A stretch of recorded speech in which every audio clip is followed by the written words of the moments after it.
Hi, I'm Will Atkin, the Regional Engineer for the State Division of Water Rights here in Cache County. We're measuring water today, and here's some equipment that we use to measure water. A shovel helps. We got a Sipple Weir, 2 of them, and we have 2 90-degree V-notch weirs. Each has their own application. V-notch weirs for a little bit less water. You can get more water through a Sipple Weir. I don't have any with me, but they also have rectangular weirs, and so Sipple is just kind of a modification of a rectangular weir. Have a staff gauge that measures the height of the water running through the weir, and we got a level to level up our weir, and some plastic to help get a good seal around the weir. Safety comes first, and so I've got a model here to show us what we need to worry about when we're around water. We've got a life jacket, we've got a hard hat, safety glasses, gloves, and boots. Safety comes first. Okay, here's the stream that we want to measure, and for the stream flow, I think I'm going to try the 90-degree V-notch weir. I'm going to set it here. You want to set it perpendicular to the flow and get a good seal around it. So first I'm going to dig a little bit on the sides to get me a nice place, and we'll see how it goes.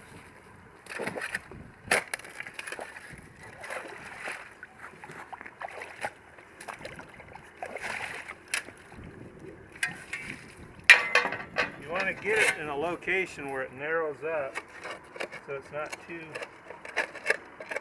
wide. I got a couple rebar here that's going to help me, hopefully, keep that weir standing up.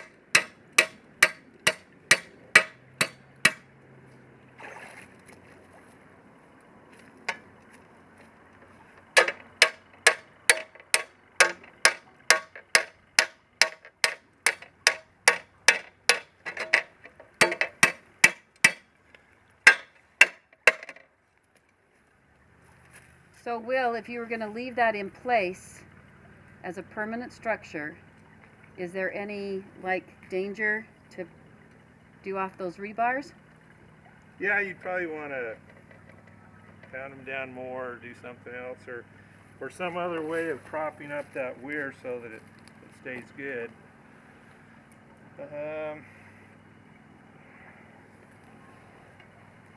Then you take a few, you can dig around and get a couple pieces of sod that goes on the side, just like that.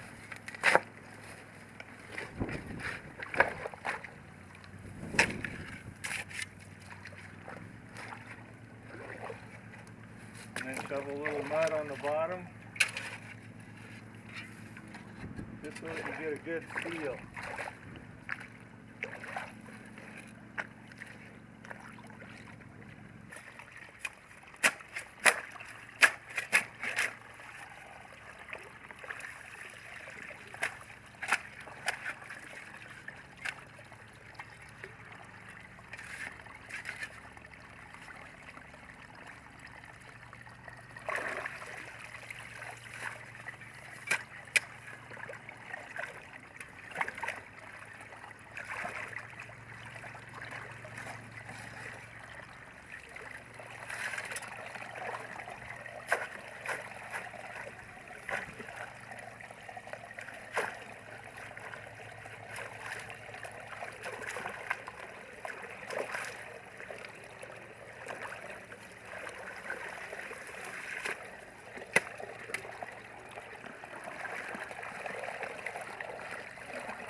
You can feel around the weir to make sure you got a good seal.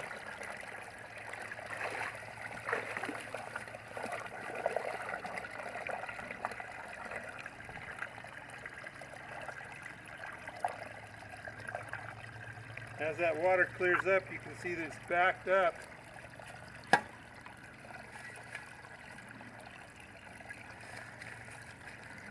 Just a minimal amount flowing around the side.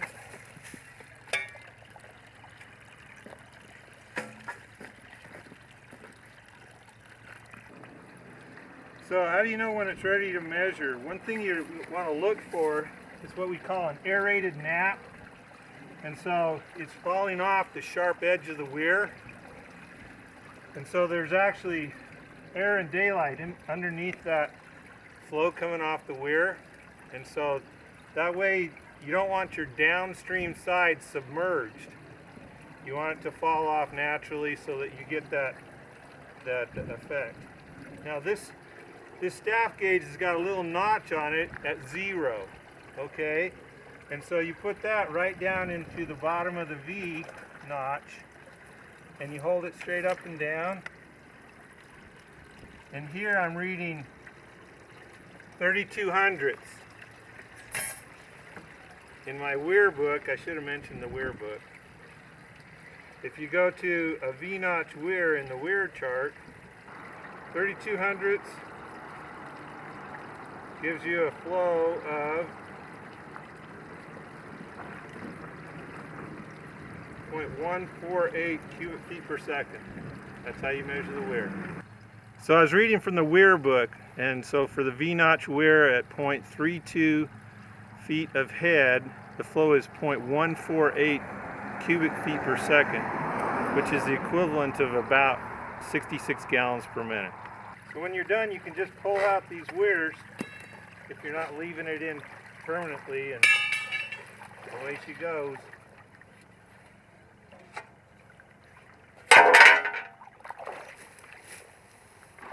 The one thing I wanted to stress is weir setting is really important to get your location. Location, you know. Anyway, you need something to hold up your weir because the pressure of the water wants to tip your weir over. So a really good place to use is a culvert, because a culvert can give that stability to the weir. It's centralizing the water, and so we picked this culvert to set our weir against, but I need to do a little digging. Looks like we got another rock here. Got it?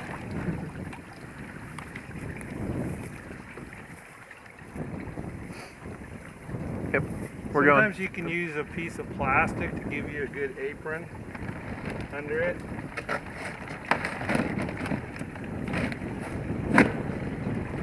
Don't get that bit sealed.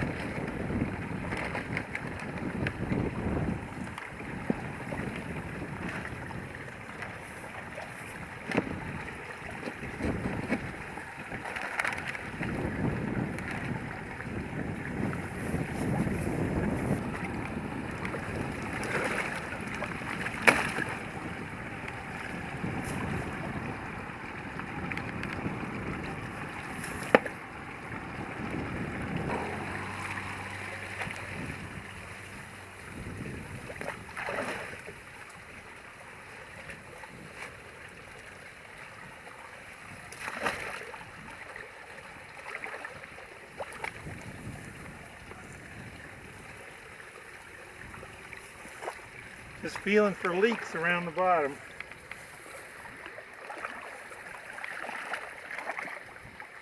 Takes a little time to backwater up the channel. It'll start spilling over the crest soon.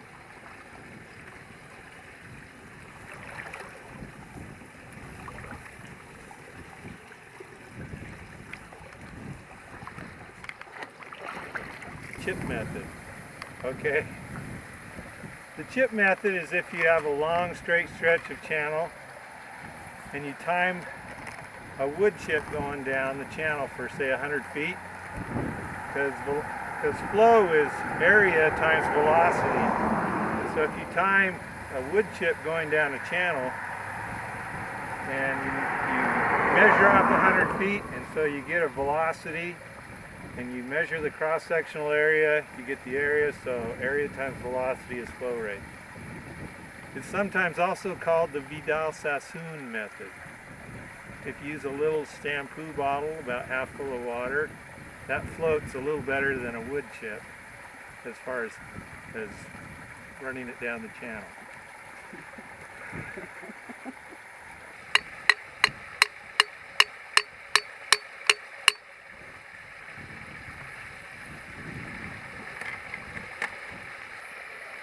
So we've set our weir, and we should probably check to see how level it is. If you don't have a level with you, you can take a measurement on either side and average it. Anyway, that's kind of rough, but it's best to keep your weir level. In this case, I've got this little plate here that's going to make it hard for me to use my little notch staff gauge.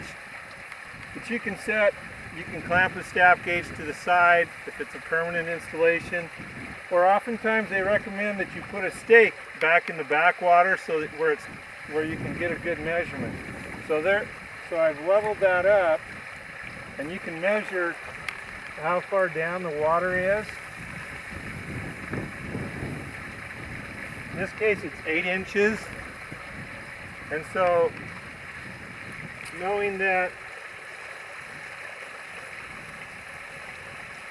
the top of this is 10.5 inches, so you have 2.5 inches going over the crest of the weir.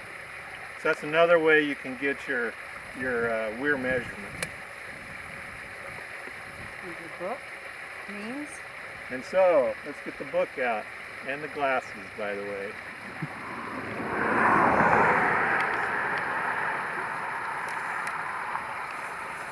Now for the Cipolletti weir, they come in different widths, and so I also need to know my width. My bottom width here is an 18-inch Cipolletti weir. Just got my book wet. So for an 18-inch Cipolletti weir, 2.5 inches, I'd have to do the math. That's like 0.22 on a Cipolletti weir. Would be 0.519 cubic feet per second. So just a little over half a second foot. So that would be about, what would that be? About 235 gallons a minute. Just doing the math in my head. Anyway, once you set it like this, a bigger installation like this, you probably ought to wait for a while to let things settle out. And you'll see that flow come up a little bit. But that's how you set one of these bigger weirs against a culvert.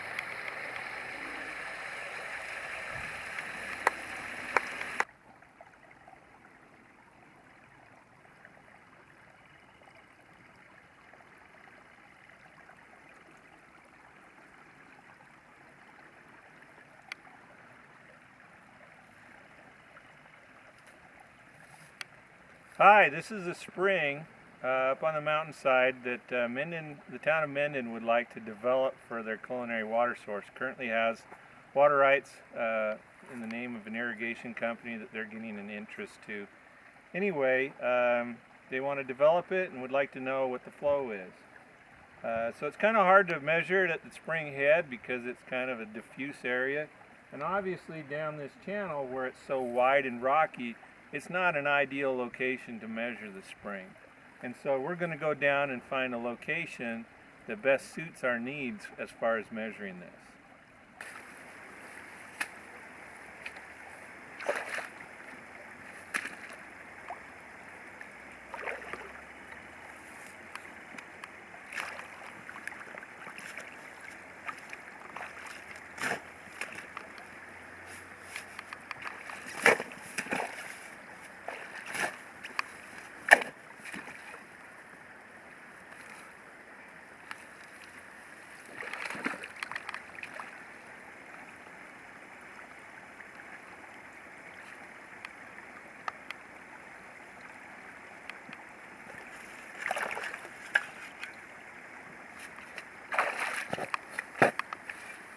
So Will, what type of weir is this one? This is a Cipolletti weir.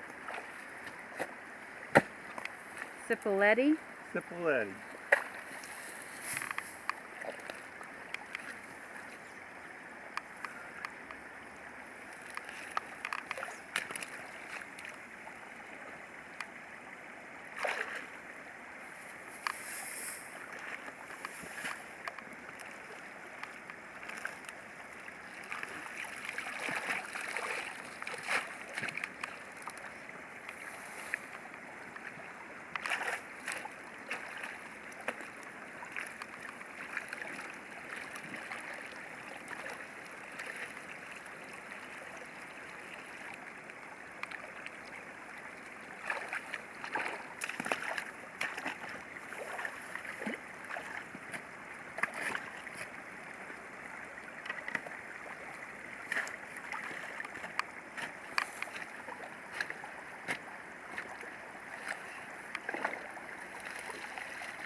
So we're a couple hundred yards downstream from the spring source.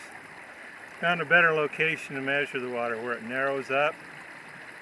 And I want to compare this Cipolletti weir with the V-notch weir and show you that one gives you a better reading for lower flows.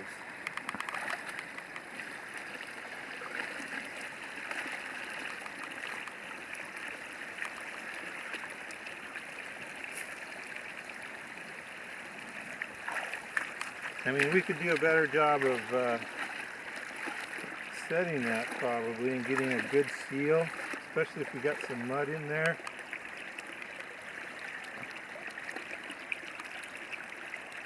Here I've got a measurement of 1/10 of a foot, 0.1. And in your Cipolletti Weir book, for a 12-inch Cipolletti,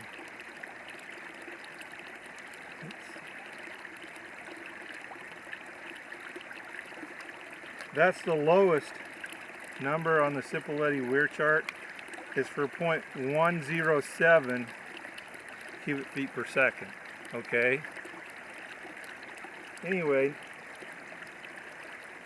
we'll compare that with a V-notch weir, which is going to give you a better accuracy at lower flows.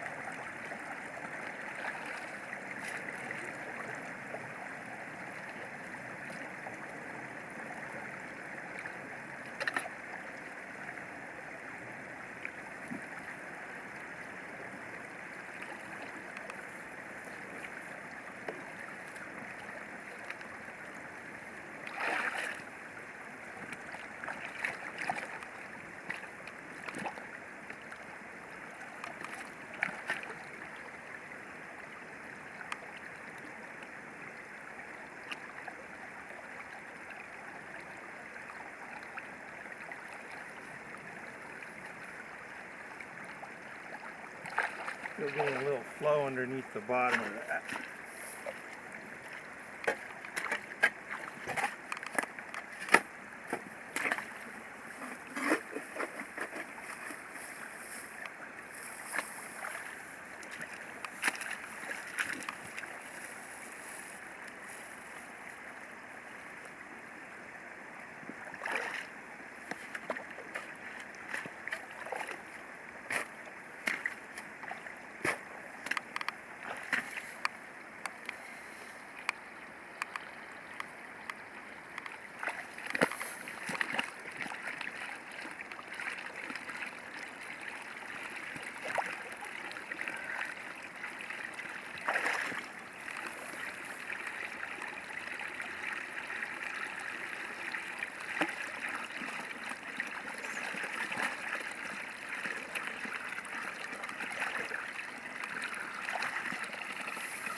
I think I've got most of the flow in there.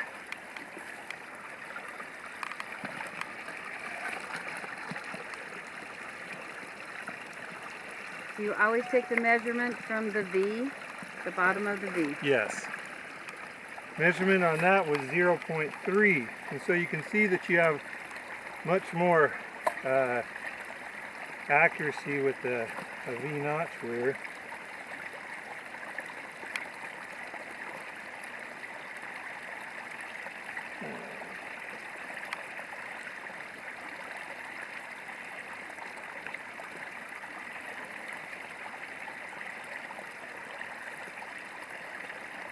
0.3 is 0.126, and so that gives you a little bit higher flow. Now maybe it was leakage to start with, but certainly you have that much more on the scale for accuracy, especially with those lower flows because of the V-notch. And how long do you leave a weir in if you're just doing it on a temporary basis to get an accuracy? Try and do it different measurements?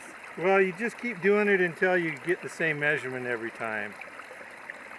With the fall that's coming here, you're really not backing it up very much or wetting the bank all that much, and so this probably is as much as you're going to measure through here.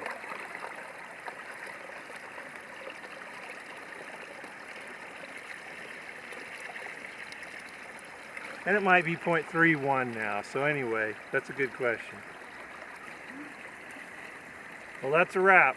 It's been fun out here on. Thanks a lot.